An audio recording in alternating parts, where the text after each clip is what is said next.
তাজমহল দেখতে যতটা সুন্দর ঠিক ততটাই রহস্যময়। কারণ তাজমহলের মতো বিল্ডিং পৃথিবীর আর কোথাও নেই। তাজমহলকে এমনি এমনি পৃথিবীর 7টি আশ্চর্যের মধ্যে অন্তর্ভুক্ত করা হয়নি। আজও এর অতুলনীয় সৌন্দর্য নিয়ে সারা বিশ্বে আলোচনা হয়। কিন্তু ভাবার বিষয় হলো, কোনো আধুনিক প্রযুক্তি ছাড়াই সেই সময়ে যমুনা নদীর তীরে কিভাবে এই রহস্যময় সুন্দর ইমারতটি নির্মাণ করা হয়েছিল। কারা ছিলেন সেই মহান স্কিলফুল ওয়ার্কার্স, যারা কোনো মডার্ন টেকনোলজি ছাড়াই, কোনো উন্নত যন্ত্রপাতি ছাড়াই এমন অপরূপ অবিশ্বাস্য একটি ভবন তৈরি করেছিলেন? এটি তৈরি করার জন্য কি কোনো মানচিত্র তৈরি করা হয়েছিল? যদি করা হয়ে থাকে, তাহলে সেই মানচিত্রটি আজ কোথায়? তাজমহল নিয়ে কেউ কেউ এমনটাও দাবি করে যে তাজমহল 50টি কূপের ওপর তৈরি করা হয়েছে। সত্যি কি তাই? আরেকটি কথা, যা আপনি কিংবা আমি ছোটবেলা থেকেই শুনে আসছি, যে তাজমহল নির্মাণের পর সম্রাট শাহজাহান সমস্ত শ্রমিকদের হাত কেটে দিয়েছিলেন। সত্যি কি এমনটা করা হয়েছিল? সব কিছুই জানবেন আজকের ভিডিওতে। তাহলে চলুন শুরু করি। ভারতের উত্তরপ্রদেশ রাজ্যের আগ্রা শহরে সাদা মার্বেল দিয়ে তৈরি তাজমহল বিশ্বের সপ্তাশ্চর্যের অন্তর্ভুক্ত, যা ভালোবাসার নিদর্শন হিসেবে পরিচিত। তাজমহল সেই সময়ের অতুলনীয় কারুকার্য এবং শিল্পকর্মের একটি উদাহরণ, যা আজও তার সৌন্দর্যের জন্য ঠিক ততটাই বিখ্যাত যতটা সেই সময়ে ছিল, মানে যখন এটি নির্মিত হয়েছিল। তাজমহলের সৌন্দর্য দেখতে প্রতিদিন দেশ বিদেশ থেকে হাজার হাজার পর্যটক আসেন। কিন্তু আপনি কি কখনো ভেবে দেখেছেন যে সেই সময়ে টেকনোলজি অত ডেভেলপ হয়নি এবং কনস্ট্রাকশনের কোনো অ্যাডভান্স মেশিনারি ছিল না? তখন যমুনা নদীর বালুকাময় জমিতে কিভাবে এটি দাঁড় করানো হয়েছিল এবং আজও দাঁড়িয়ে আছে? আপনাদের জানিয়ে দিই যে তাজমহল নির্মাণে 28 ধরনের পাথর ব্যবহার করা হয়েছিল, যেই পাথরগুলি ভারতের রাজস্থান ছাড়াও আফগানিস্তান, তিব্বত, শ্রীলঙ্কা, রাশিয়া, মিশর, ইরাক এবং আরবের মতো অনেক দেশ থেকে নিয়ে আসা হয়েছিল। কিন্তু এখন প্রশ্ন হলো, আজকের যুগে আমাদের যদি এক দ্বীপ থেকে অন্য দ্বীপে বা এক দেশ থেকে অন্য দেশে পণ্য পরিবহন করতে হয়, তবে তা অনেক ব্যয়বহুল হয়ে পড়ে এবং অনেক সমস্যারও সম্মুখীন হতে হয়। সেখানে শাহজাহান পুরো বিশ্বের সবচেয়ে সেরা জায়গা থেকে বাছাই করা পাথরগুলিকে কিভাবে ভারতে ইম্পোর্ট করেছিল এবং তাকে কোন কোন সমস্যার সম্মুখীন হতে হয়েছিল, আর কত টাকাই বা খরচ হয়েছে? সত্যি কি আজকের দিনে তাজমহল তৈরির অ্যাকিউরেট খরচ বের করা সম্ভব? এটাও অনেক বড় একটি প্রশ্ন। এছাড়া তাজমহলে যে 28 ধরনের পাথর ব্যবহার করা হয়েছে, তার কারণে তাজমহল 3 ধরনের নিজের রং পরিবর্তন করে।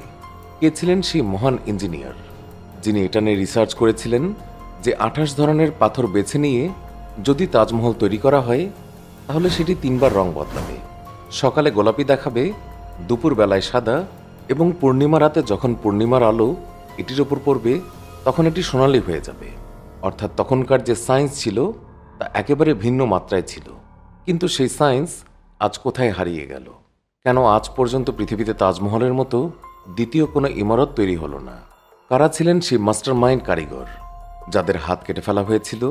তাদের সাথে কি এই শিল্পটি চিরতরে হারিয়ে গেছে?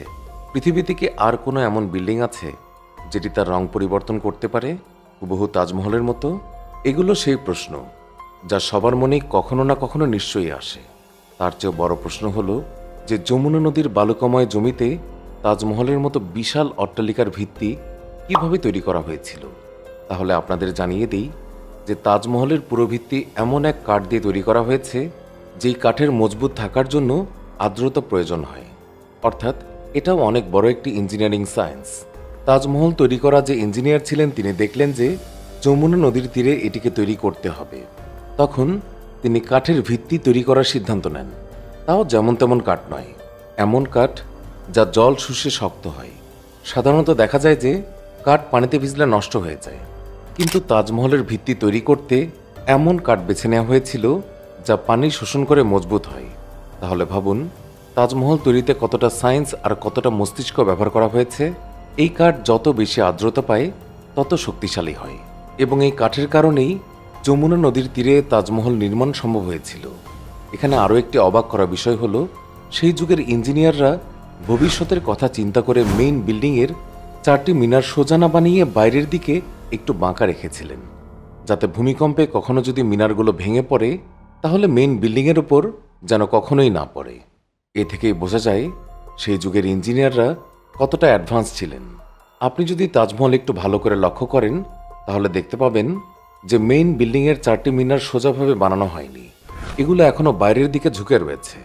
এছাড়া আরেকটি কথা যা আপনি কিংবা আমি ছোটবেলা থেকেই শুনে আসছি, যে তাজমহল নির্মাণের পর সম্রাট শাহজাহান নাকি সমস্ত শ্রমিকদের হাত কেটে দিয়েছিলেন, যাতে তারা তাজমহলের মতো অপরূপ আর অবিশ্বাস্য দ্বিতীয় কোনো নিদর্শন তৈরি করতে না পারেন। আপনি নিজেই একবার চিন্তা করুন, আপনার বাড়িতে কেউ যদি ভালো কাজ করে তাহলে আপনি তাকে বকশিশ দেবেন নাকি সাজা দেবেন? আশা করি বিষয়টি বুঝতে পেরেছেন। তাছাড়া শ্রমিকদের ওপর শাহজাহানের অত্যাচার বা হাত কাটার ঘটনা ইতিহাসের কোথাও পাওয়া যায়নি। এ থেকেই প্রমাণ হয়ে যায় যে এই পৌরাণিক গল্প পুরোটাই মিথ্যা।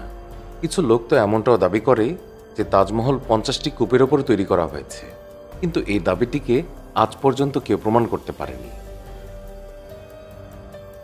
তো বন্ধুরা, এই ছিল তাজমহল সম্পর্কে এমন কিছু কথা যা হয়তো আপনারা আগে কখনো শোনেননি। এসবের বাইরেও যদি তাজমহল সম্পর্কে আপনাদের আরও কিছু জানার থাকে তাহলে আমাদের কমেন্ট করে অবশ্যই জানাবেন। সেই সাথে ভিডিওটি দেখে কেমন লাগলো এটাও কমেন্ট করে জানাতে ভুলবেন না।